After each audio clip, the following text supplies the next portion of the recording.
Olá pessoal, tudo bem? Espero que bem, né? Professor Pedro aqui para conversar com vocês, continuar conversando com vocês sobre a questão constitucional do direito ambiental.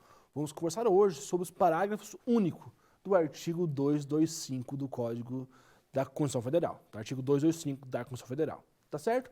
Então me acompanhe aqui nessa videoaula, por favor. Tá lá aqui, bonito, bem belo, né, o 225, já vimos na última aula o 225, eu falei com vocês que é uma norma de fundamental importância que vocês devem estudar o mais rápido possível, se for fazer um concurso, uma prova, ou até minha prova também tem que estudar. Beleza, ó, vamos agora analisar o parágrafo único do artigo. Nós vamos estudar hoje aqui, vai ser um pouco mais rápido, tá? Porque aqui o parágrafo único, especificamente o parágrafo primeiro, ele fala um pouquinho sobre a questão da fiscalização do poder público. Então eu vou ler aqui com vocês os incisos, eu vou destacar alguns incisos mais importantes. Os mais simples eu só vou ler e destacar alguns pontinhos, tá? Coisas mais importantes eu vou destacar com vocês mais lentamente. Por exemplo, o inciso 4º, inciso importantíssimo, vou destacar com vocês de forma mais aprofundada, beleza? Bom, vocês vão ver aqui, vocês vão me acompanhando. Primeiro inciso ali, ó, tá ali. Preservar e restaurar os processos ecológicos essenciais e promover o manejo ecológico das espécies e do ecossistema, né? Então está aqui uma norma bem clara, objetiva, né, que incumbe aqui ao poder público. Isso primeiro, bem fácil. Segundo, preservar a diversidade e a integralidade do patrimônio genético do país e fiscalizar as entidades dedicadas à pesquisa e a manipulação de material genético. Então aqui o inciso 2º se refere, ele vai destinar, por exemplo, ao soja transgênico, né? A questão especificamente da pesquisa, né? O Estado, o poder público, tá aqui fala isso, o poder público incumbe, ele tem que controlar e fiscalizar a questão do estudo genético, né? Tanto em animais, como também, né, que vai escoar no soja transgênico. Então tem que ficar sempre analisando os produtos, né, a questão dos produtos, a química utilizada, cabe ao Estado fiscalizar. Tranquilos aqui, né? Veja, primeiro e segundo, bem simplesinho. Vamos lá para o terceiro. Acompanhe comigo ali, ó. Definir em todas as unidades da federação espaços territoriais e seus componentes a serem especialmente protegidos, sendo a alteração e a supressão permitida somente através de lei, vedada qualquer utilização que prometa, né, a integralização dos atributos que o justifiquem em sua proteção. Então tá ali, ó, a questão da preservação ambiental, né? A área de preservação ambiental, né? Esse caso ali, conservação ambiental. Então, cabe ao Estado também definir quais são a questão ambiental, né? Ou melhor, a questão o meio ambiente até onde o espaço territorial alcança. Então, por exemplo, lá, as margens do rio. Vamos ver mais para frente que tem então ali a questão da PPA, né, a preservação ambiental, a quantidade de espaço. É uma nascente, a quantidade de espaço. Cabe ao inciso 3º, eu falo sobre isso. Lógico, mais para frente, vamos estudar aqui a questão da conservação ambiental, lá na Lei 9985 de 2000, tá certo? Mas ali também a questão territorial. Tudo tranquilo por enquanto. Próximo ali, ó. Inciso 4º. Exigir na forma da lei para instalação de obras ou atividades potencialmente causadoras de significativa degradação no meio ambiente. Estudo prévio de impacto ambiental a que se terá publicidade. Controla a produção e a comercialização de empregos e de técnicas, métodos, substâncias que comportem riscos para a vida, qualidade de vida e no meio ambiente, né? Novamente, ali, os alimentos transgênicos. E, por fim, promover a educação ambiental em todos os níveis de ensino e a consciência pública para a preservação do meio ambiente, tá? Então tá ali, ó, também os incisos aqui, ali, acho que é o 4º, 5º e o 6º, né? Traz a questão inicial aqui no inciso 4º, a questão do licenciamento ambiental, né? O Estado, toda vez que vai fazer uma obra pública, melhor, uma obra, tá aqui, ó, uma instalação de obra que pode vir causar um dano ambiental, o poder público deve exigir na forma da lei, ou seja, o licenciamento ambiental. Não basta o particular ir lá e fazer, simplesmente criar o prédio lá, criar o shopping, levantar uma usina hidrelétrica. Não, tem que ter o licenciamento ambiental, que também vamos estudar mais para frente. Também está ali ó, a questão dos alimentos transgênicos, né? Na Europa isso aqui está bombando hoje em dia, certo? A questão da quantidade de alimentos transgênicos que são utilizados, né? Como isso afeta os seres humanos. Também incumbe ao poder público essa fiscalização. E por fim ali, ó, a questão educacional, né? Cabe ao Estado criar mecanismos educacionais, tá? Para que as crianças, os jovens conheçam a importância do direito ambiental. Por enquanto simples, né? Agora aqui, ó, né? Esse inciso aqui merece atenção maior. Vamos lá, ó.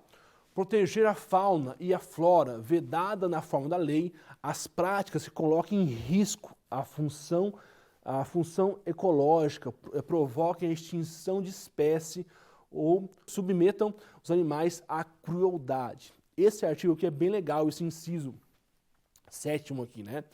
A questão da crueldade aos animais, a proibição nesses casos, né? Então ali o artigo fala, proteger a fauna e a floresta. Né? Não, veja bem, o direito ambiental não é somente ao homem, né? A pessoa, ao ser humano, também pertence aos animais, ele se estende aqui. Ainda ali, ó, vedado na forma da lei, a prática de que coloque em risco a sua função ecológica, né? Provoquem os maus tratos dos animais. Né? Nós vemos aí, por exemplo, animais puxando charretes, né? Tem muitas cidades hoje que proíbem, por exemplo, animais que puxam charrete para recolher lixo. Sabem disso, antigamente era bem comum ter isso. Hoje não tem mais, porque deve ter uma lei municipal proibindo fazer tal ato. Né? Rinha de galo, por exemplo. Né? Então, essa proteção aqui foi gigantesca. Neste caso aqui, ó, então esse aqui ó, é um equilíbrio antropocêntrico que vimos anteriormente. Então, por exemplo, a briga de galo, né? Ela foi proibida ó, em 2011 só. O Supremo Tribunal Federal já decidiu que a briga de galo representa prática que merece condenação, de modo que foi julgado inconstitucional a lei fluminense, que autorizava a realização de exposição e competição entre as aves das raças competentes. Então venha para cá então um pouquinho, ó. Vamos por parte, precisamos assentar aqui, então vamos acalmar um pouco, vamos retomar aqui, ó. O inciso 7º falava o seguinte, ó. Então cabe ao poder público proteger a fauna e a flora vedadas, né, na forma da lei, as práticas que coloquem em risco a função ecológica, provoquem extinção de espécie. Então, ou seja, se você vê o inciso 7º, dá a entender que é possível criar leis, certo? Em que regulamente isso. Então, por exemplo, a briga de galo já foi proibida há muitos anos. Ponto.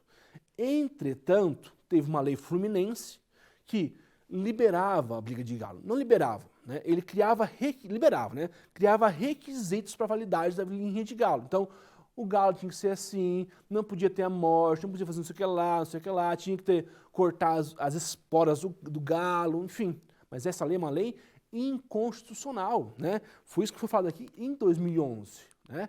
Porque ele causa propriamente um dano ambiental, ele causa um desgaste ambiental, né, ao animal especificamente, tá? Então, não é porque o artigo fala aqui, ó, na forma da lei, que é possível uma lei fluminense, uma lei municipal, liberar a rinha de galo. A rinha de galo é proibida, e mesmo com essa lei, ela é inconstitucional nesse sentido, porque só tem aqui um abalo ao animal. Tudo bem esse ponto? Beleza.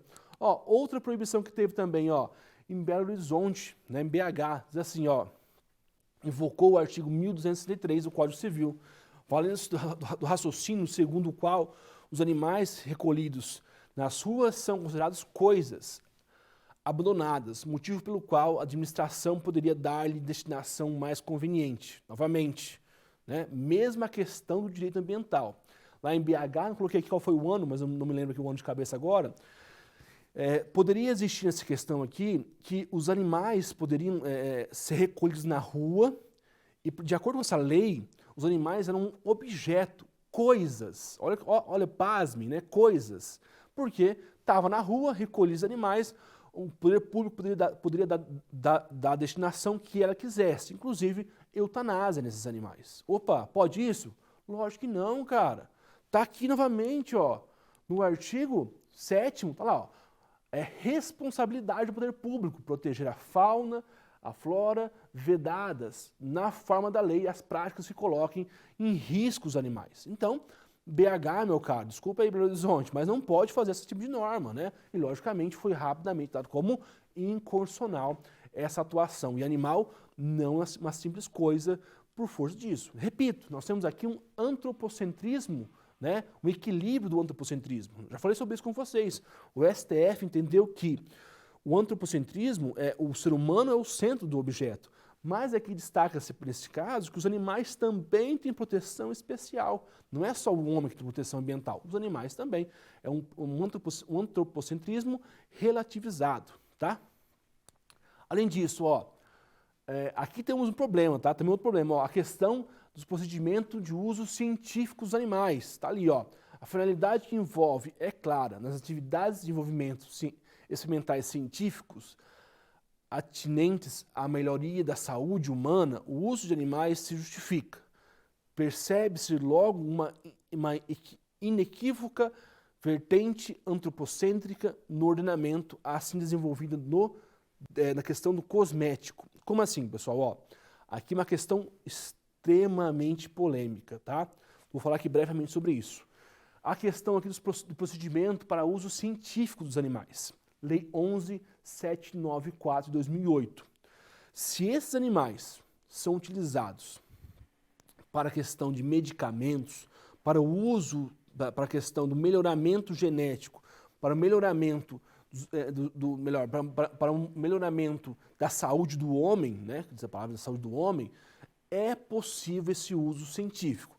Lógico, com uma proteção aos animais, não é matando os animais ou algo assim, mas é possível sim, hoje, nosso ordenamento jurídico libera o uso científico, né, em proveito dos seres humanos, tá?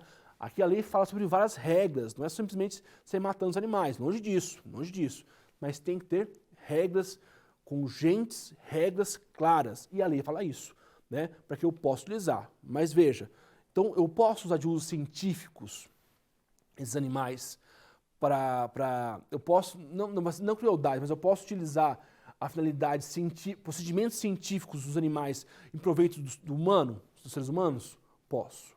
O que não posso hoje mais é a questão dos cosméticos, né? Então, bastante polêmica aqui. O uso dos animais exclusivamente para a criação de uso dos cosméticos, não, aí não dá, né? Não pode ser feito em tal situação.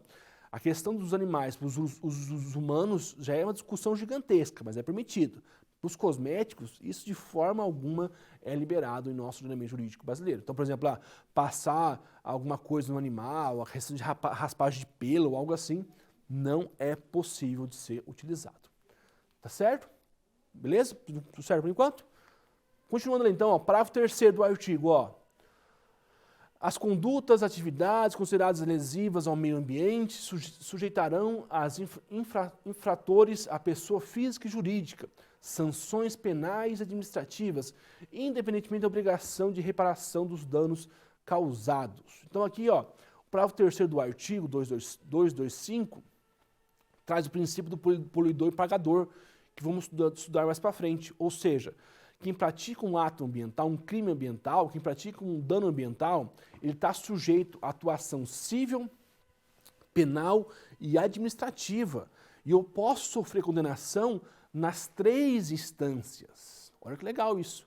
Nas 3 instâncias. Tanto na questão ambiental, tanto na questão civil, sofrer uma dano moral, por exemplo, coletivo, como também a questão criminal, né, também responder de forma criminalmente, e também na questão administrativa. Eu posso sofrer a condenação nessas 3 instâncias. E não gera bis in idem, tá? Se discutiu muito sobre isso, que seria bis in idem. Não é bis in idem, tá? Eu posso sim sofrer a condenação. Se eu praticar um dano ambiental, posso sim sofrer a condenação nessas 3 esferas, até numa 4ª, se for no caso internacional, também é possível. Parágrafo 3º do artigo 225 fala um pouco sobre isso. Tá certo? Parágrafo 4º, olha que legal ali, ó, parágrafo 4º, ainda no 225, ó.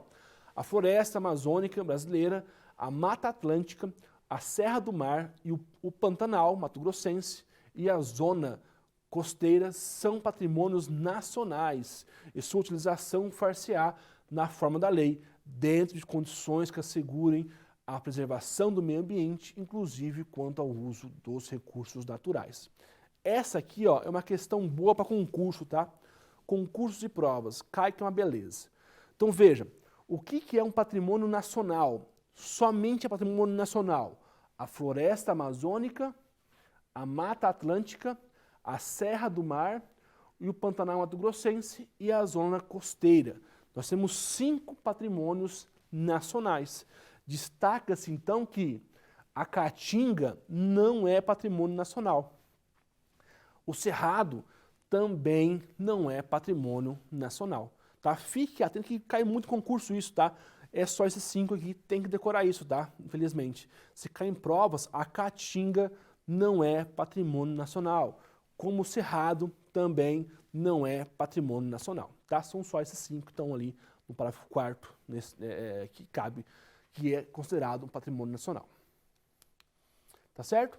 Por fim ali, ó, quase por fim, já encerrando a aula de hoje, ó, são indisponíveis as terras devolutas, né, perdão, ou arrecadadas pelo Estado por ações discriminatórias necessárias à proteção do ecossistema naturais. Então aqui colocou uma proteção, né?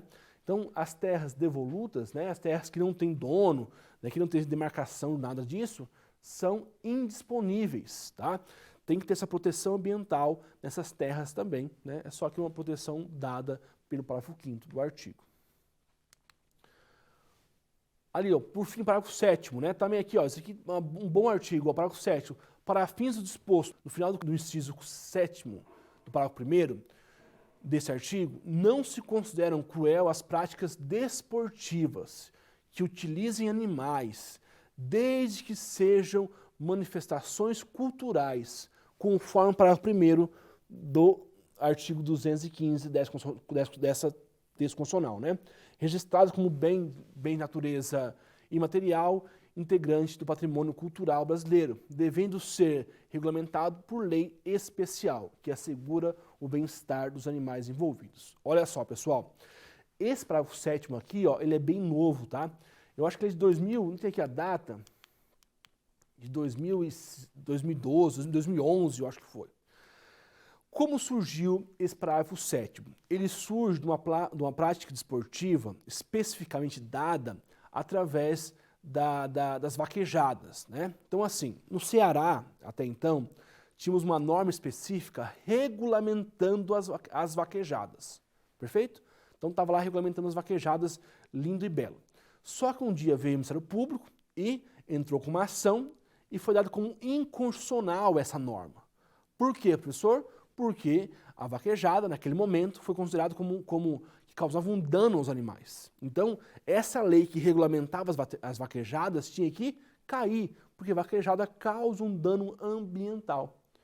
E, logicamente, logo na sequência dessa decisão, veio uma enxurrada de reclamações nacionais, né? Teve até redes sociais, artistas protegendo a vaquejada, falando que a vaquejada é uma questão cultural, certo? E não uma questão meramente de maus-tratos aos animais. E já de imediato, o nosso legislador criou o artigo 7º, em que colocou aqui, ó, que não considera cruéis as práticas desportivas que utilizem animais. Então, por exemplo, as vaquejadas, o rodeio, né, são dadas como práticas esportivas, né, culturais, desde que manifestações culturais, na forma da lei, desde que tenha leis específicas, pronto.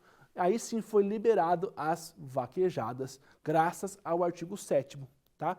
Tanto as vaquejadas como também o rodeio, né? Esses dois entes aqui foram liberadas graças a esse dispositivo.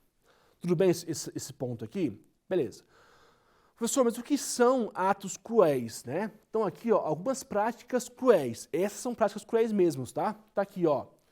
Farra do boi, né? Foi dado como prática cruel em 97, tá aqui, ó, a decisão, né? Aqui o RESP, ó, 15.335.31, né? Essa prática, o que era a farra do boi, né? Soltava o boi lá em Santa Catarina e as pessoas tinham que pegar esse boi, carregar esse boi, ele parte do aspecto histórico português, né? E as pessoas tinham que pegar esse boi, o boi cansava, ficar no meio da cidade e tal. Era muito comum em Santa Catarina, né? Além de outros lugares. A farra do boi foi dada como algo cruel aos animais e não foi liberado, tá? Farra do boi, veja bem, vaquejada foi liberado. Farra do boi não foi liberada, tá? Já em 97. Além disso, ó, briga de galo, vimos agora também, né? Tá aqui no RESP, ó, Madim 1856, 2011, ó, tá aqui bem curtinho, ó. Promoção de briga de galos, além de características práticas criminosas tipificadas na legislação ambiental, configura conduta atentatória à Constituição da República, que veda a submissão de animais a atos de crueldade cuja natureza, preservação e a semelhança da farra do boi. Então, não permite sejam eles qualificados como inocente manifestação cultural de caráter meramente folclórico. Então, briga de galo também, tá? Se tentou em alguns estados, em alguns municípios, que falou assim, opa, briga de galo é uma questão cultural em nosso país. Não, ainda não. Não é questão cultural, não. É uma questão especificamente dada como uma questão, até aqui, ó, de caráter meramente desgastante, cruel. Se assemelhou até à farra do boi. Então, 2011 também cessou isso. Briga de galo pode dar qualquer coisa, não é ato cultural. Briga de galo é meio cruel e proibido, tá certo? Dá até questão criminal nesse ato. E aí entra as vaquejadas em 2016, ó, acompanha comigo aqui, ó. Tá ali, ó. A obrigação do Estado garantir a todos o pleno exercício de direitos culturais, incentivados a valorização e a divulgação das manifestações não prescindidas, né, da observação do disposto do inciso 7º do artigo 225 da Carta Federal, a qual veda a prática que cabe por submeter os animais a crueldades, né, norma constitucional, tal, neste caso. Então ali, ó, essa norma que foi dada constitucional, que eu falei que veio a criar o artigo 7º, essa decisão que em 2016.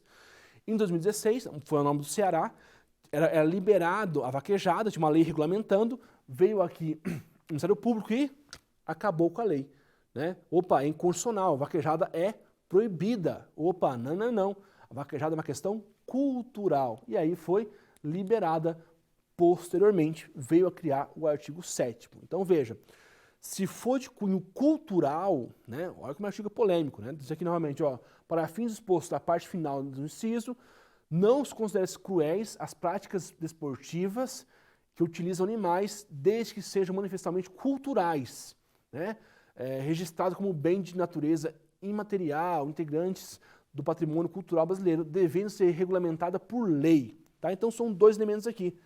Tem que ser cultural no país, e além disso tem que ser regulamentado por lei. Aí é permitida. Então, basicamente, a vaquejada a vaquejada e os rodeios, né? Ambos foram liberados, né? Não são meios de torturas. Até eu faço aqui um fomento, eu queria até ouvir vocês. Coloca aqui nos comentários o que vocês acham. Vocês acham que a vaquejada é meio cruel ou não é meio cruel? Tá? O que vocês entendem? O rodeio, né? É meio cruel ou não é meio cruel? O que vocês entendem? Aqui a norma constitucional já entende que não é norma cruel, porque é uma norma cultural. Além disso, tem uma lei específica regulamentando, então não é meio cruel esses atos. Coloquem no comentário, eu quero ouvir vocês, vamos ver o que vocês vão falar, o que vocês acham, tá certo? Então, fechamos por aqui. Aula bem longa, hein? Bastante coisa vimos aqui, tá? Ó, pessoal, vamos lá. Conversamos então nessa aula de hoje sobre os parágrafos do artigo 225. Lógico, alguns parágrafos mais rápidos, outros mais lentos. Mas destaquei aqui com vocês o artigo 7º, o parágrafo 7º, perdão. O inciso 7º, né? O inciso 7º, né? O inciso 7º, que vai escoar no parágrafo 7º do artigo, tá? Então, ou seja, essa questão dos animais utilizados de cunho cultural que lei regulamenta é permitida. Então, por exemplo, a vaquejada e os rodeios. Entretanto, farra do boi, né, a questão da briga de galo não é permitido, é dado como um meio cruel, sim, é proibido.